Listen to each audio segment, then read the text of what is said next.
आज धनतेरस का मांगलिक दिन है। इस शुभ अवसर को दिवाली उत्सव की शुरुआत का प्रतीक माना जाता है। आज से ही देश भर में दिवाली मनाने की शुरुआत हो जाती है। आमतौर पर लोग धनतेरस को धन और संपत्ति से जोड़कर देखते हैं, लेकिन यह त्योहार एक दूसरे तरह के धन के लिए मनाया जाता है। इसके बारे में आपको आगे बताऊंगा, लेकिन उससे पहले आपको अयोध्या लेकर चलता हूं, जहां इस बार अलग लेवल पर भव्य दिवाली मनाने की तैयारी चल रही है। क्योंकि पिछले 500 साल में ऐसा पहली बार हो रहा है जब अयोध्या में भगवान श्री राम भव्य मंदिर में विराजमान है। इस बार सही मायनों में अयोध्या में भगवान श्री राम का भव्य स्वागत होने वाला है। दिवाली के अवसर पर पिछले कई सालों में अयोध्या में दीपोत्सव का कार्यक्रम होता रहा है, लेकिन इस बार यह कार्यक्रम अपना पिछला रिकॉर्ड तोड़कर एक नया विश्व रिकॉर्ड बनाने वाला है। इस बार अयोध्या में 28 लाख दीपक जलाकर दीपोत्सव होगा। यह अयोध्या में रामलला प्राण प्रतिष्ठा के बाद का पहला दीपोत्सव है और यही वजह है कि यूपी के सीएम योगी आदित्यनाथ अयोध्या जाकर सारी तैयारियों को देख रहे हैं। पिछले 500 साल से हर सनातनी इस दिन का इंतजार कर रहा था कि भगवान श्री राम को अयोध्या में विराजमान करके दिवाली मनाई जाए। इस साल पीएम मोदी ने 22 जनवरी को करोड़ों सनातनियों की इच्छा भी पूरी कर दी। यही वजह है कि अयोध्या में भव्य दिवाली की तैयारी पूरे जोर शोर से चल रही है। इस बार अयोध्या में चल रही खास तैयारियों के बारे में आपको विस्तार से बताऊंगा, लेकिन उससे पहले दीपोत्सव के नए वर्ल्ड रिकॉर्ड के बारे में बताता हूं। पिछले 3 साल की बात करें तो अयोध्या में साल 2022 में 15,76,000 दीप जलाए गए थे। इसके बाद 2023 में 22,23,000 दिए जले, लेकिन इस बार कहा जा रहा है कि 28 लाख दिए जलाकर Guinness book of world record में शामिल होने का प्रयास है। ये दिए कल यानी 30 अक्टूबर को पूरे अयोध्या में सरयू के किनारे बने घाटों पर प्रज्वलित कर दिए जाएंगे। दीपोत्सव का यह दृश्य अद्भुत होने वाला है बॉस। अयोध्या में रामलला के विराजमान होने के बाद यह पहला मौका है जब पूरी दुनिया इस भव्य आयोजन को देखेगी। वैसे इस तरह भव्य दिवाली मनाने का सपना पीएम मोदी ने भी देखा था। पीएम मोदी उन लोगों में शामिल हैं जो राम मंदिर आंदोलन से लेकर राम मंदिर के भव्य आयोजन तक हर घटना के साक्षी रहे, और यही वजह है कि पीएम मोदी ने आज अयोध्या की इस दिवाली के बारे में 500 साल के इतिहास की याद दिलाई। एक बार पीएम मोदी को सुनिए, इसके बाद आपको अयोध्या में भव्य तैयारियों के बारे में बताऊंगा और फिर धनतेरस के बारे में वो बताऊंगा जो शायद बहुत लोगों को नहीं पता होगा। लेकिन पहले पीएम मोदी को सुनिए। 2 दिन बाद हम सभी दीपावली का पर्व भी मनाएंगे और इस साल की दीपावली बहुत खास है, बहुत विशेष है। आपको होगा कि भाई दिवाली तो हर बार आती है, इस बार विशेष क्या हो गया? मैं बताता हूं विशेष क्या है। 500 वर्षों के बाद प्रभु श्री राम अयोध्या के अपने भव्य मंदिर में विराजमान है और उस भव्य मंदिर में विराजमान होने के बाद ये पहली दीपावली है और इस दीपावली की प्रतीक्षा में कई पीढ़ियां गुजर गई। लाखों लोगों ने बलिदान दिए, यातनाएं झेली। हम सभी बहुत सौभाग्यशाली हैं जो ऐसी विशेष खास भव्य दिवाली के साक्षी बनेंगे। अयोध्या में इस बार दीपोत्सव का उद्देश्य भारत की सनातन शक्ति और आध्यात्मिक परंपरा से दुनिया का परिचय करवाना है, और यही वजह है कि इस बार दुनिया के अलग अलग देशों से प्रभु श्री राम को पूजने वाले लोगों को बुलाया गया है। 500 साल में अयोध्या में पहली बार भव्य दिवाली मनाने के लिए एक अलग लेवल पर तैयारी की गई। इसके लिए Myanmar, Nepal, Thailand, Malaysia, Cambodia और इंडोनेशिया के कलाकार रामलीला की प्रस्तुति देंगे। 28 लाख दीपों से अयोध्या के घाटों, मंदिरों और पूरे अयोध्या शहर को मिट्टी के दीपों से सजाया जाएगा। यह 28 लाख दिए अयोध्या के 55 घाटों पर जलाए जाएंगे। इस दीपोत्सव के लिए 30,000 से ज्यादा वॉलंटियर्स की मदद ली जा रही है।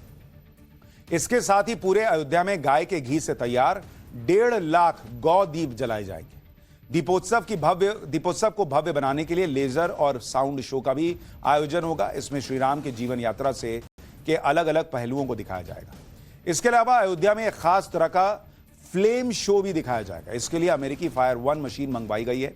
इस बार अयोध्या की दिवाली में सबसे खास बात यह है कि सजावट में किसी भी तरह के चाइनीज सामान का इस्तेमाल नहीं किया जाएगा। अयोध्या में दिवाली मनाने के लिए सिर्फ भारत की स्वदेशी चीजों का इस्तेमाल होगा। अयोध्या में भव्य दीपोत्सव के साथ ड्रोन तकनीक की मदद से भगवान राम की छवि को आसमान में दिखाया जाएगा।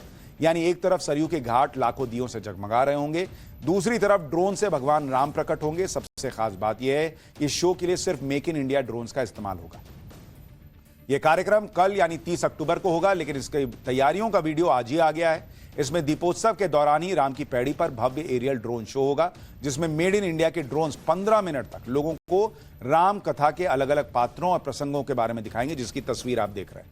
अब आप सोचिए क्या दिव्य नजारा होगा कि नीचे 28 लाख दिए जल रहे हैं और ऊपर आसमान में दिखेगा कि प्रभु श्री राम जो हैं वो नजर आ रहे हैं, माता सीता नजर आ रही है। इस एरियल ड्रोन शो के जरिए प्रभु श्री राम, लक्ष्मण जी, हनुमान जी की वीर मुद्रा का भी दर्शन होगा। इसके अलावा आकाश में रावण वध, पुष्पक विमान, दीपोत्सव के 15 तरह के फॉर्मेशन तैयार किए जाएंगे। ड्रोन शो के अलावा सरयू घाट पर भव्य लेजर शो भी होगा। आज इसकी भी कुछ तस्वीरें दिखी, सोशल मीडिया पर वायरल हो रही हैं ये तस्वीरें। इस लेजर शो के दौरान भी रामायण काल की अलग अलग घटनाओं को तकनीक के माध्यम से दिखाया जाएगा। श्री राम की बालकांड से लेकर लंका कांड की अलग अलग छवियों को फ्लेम शो की मदद से दिखाया जाएगा। इस पूरे कार्यक्रम में आपको अध्यात्म और आधुनिकता का एक तरह का संगम दिखाई देगा। एक और वीडियो देखिए, इसमें दिवाली के मौके पर पूरी अयोध्या नगरी को किस तरह सजाया गया है यह भी दिखता है। अयोध्या के मंदिर और घाटों के अलावा पूरे शहर में गजब की लाइटिंग हुई। पूरे अयोध्या में ऐसी कोई जगह ही नहीं है जहां आपको अंधेरा दिख जाए। पूरा शहर जगमग चमक रहा है। पौराणिक मान्यताओं के मुताबिक दिवाली मनाने के पीछे सबसे चर्चित प्रसंग यह है कि जब भगवान राम 14 वर्ष का वनवास काटकर वापस अयोध्या लौटे तो अयोध्या वासियों ने उनके स्वागत में घी के दीपक जलाए। लेकिन आपको जानकर आश्चर्य होगा कि भगवान कृष्ण का भी दिवाली से गहरा रिश्ता है। दरअसल पौराणिक मान्यताओं के अनुसार द्वापर युग में नरकासुर नामक राक्षस ने 16,000 लोगों को बंधक बना लिया था।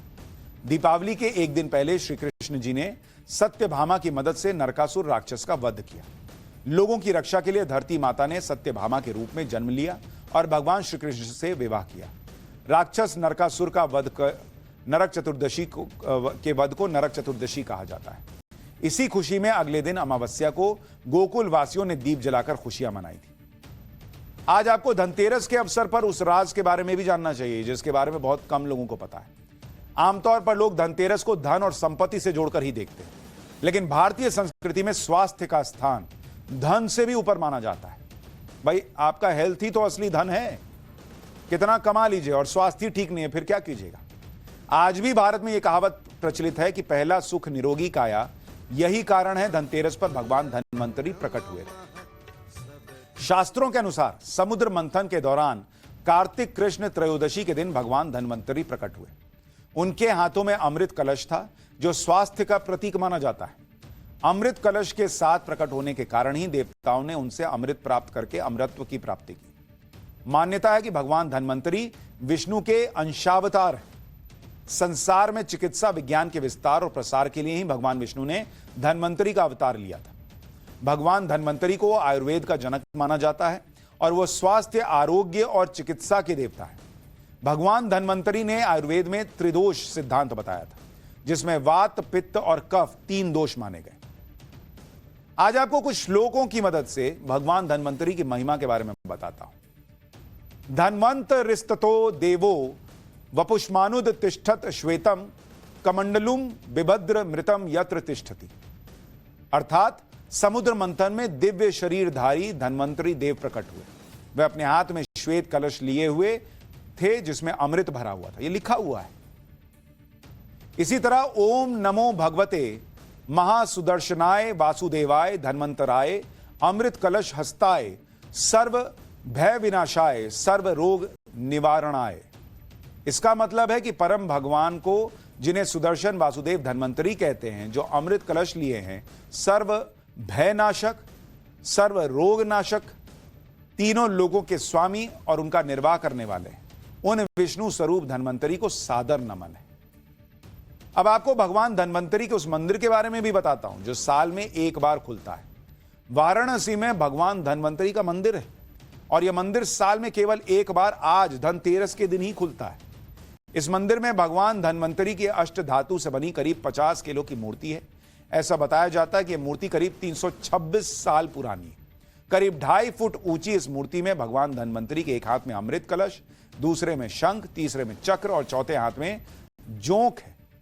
धन्वंतरी जयंती के मौके पर भगवान की इस प्रतिमा का खास विधि के साथ पूजा अर्चना और श्रृंगार करने का प्रावधान है। उनको फल फूलों के अलावा जड़ी बूटी और औषधि का भोग लगाया जाता है। दूर दूर से इस मंदिर में भगवान धन्वंतरी का आशीर्वाद लेने भक्त पहुंचते हैं। मान्यता है कि भगवान निरोगी काया का आशीर्वाद देते हैं। तो इसलिए जो लोग ये सोचते हैं कि धनतेरस मतलब सिर्फ धन लेने के लिए, धन आ जाए इसके लिए कुछ करना है, असली धन स्वास्थ्य है भाई, इस पर भी फोकस करना है।